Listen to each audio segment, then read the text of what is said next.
That's the leaf you had.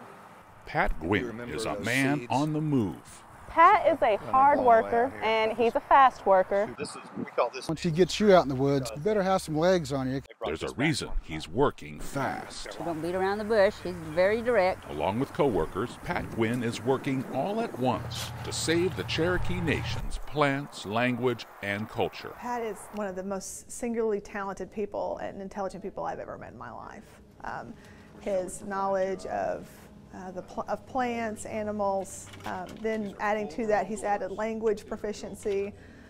He is absolutely indispensable. We want to create a setting that one would have seen back in the ancestral homelands in North Carolina and the early Indian Territory days. This Oklahoma vision is an environmental preserve, a park. Where nobody will come and destroy this area, and we maintain it and from generation to generation.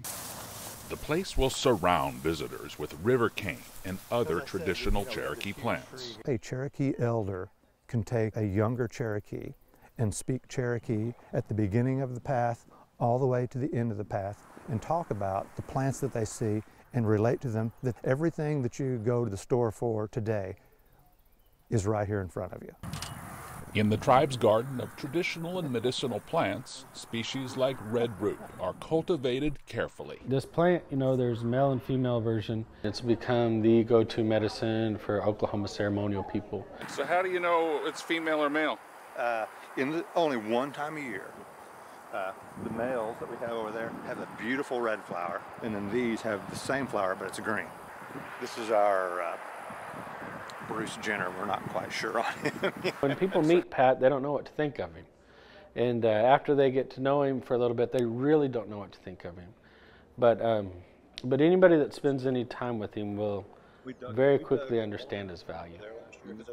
Pat is, he's a character. To save time in email messages, Pat calls people just by their initials. NR. NR. It's hardly in my name, but it's always NR.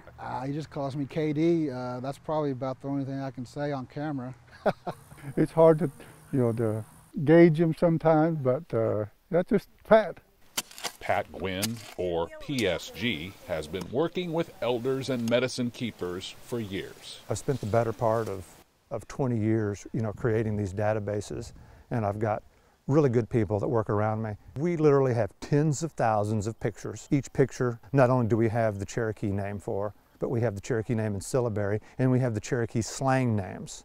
So that name describes that plant's role, and it describes that plant's action. The elders that I work with, they're at the point now to where they like the way the data looks, and they want to see the data spread throughout the Cherokee communities. These are kind of small. Pat Gwin's convinced the garden of today and park preserve of tomorrow provides the best kind of hands-on learning, where you can literally taste your heritage. That's the reason that we're distributing these seeds, to really preserve the genetics of these heirloom varieties. These are all specifically plants that were very important to the Cherokee people. This is our black turkey gizzard bean. Gwin's excited to show off the Cherokee Nation seed bank. This was actually the only corn that the Cherokees brought on the Trail of Tears. As with everything, he moves fast, rushing through a genetics and history lesson.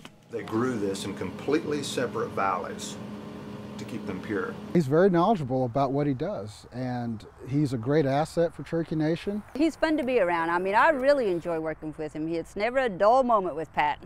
You have to be prepared to accept everything that Pat is. He is just a contradiction of someone who is very left-brained and very science-minded, and at the same time he's very caring underneath all of that. He cares about people, he cares about the land. I think it's a circle, and I think as we continue to advance Western science and advance TEK, we're going to find that those things meet right in the middle. This is very important to the tribe.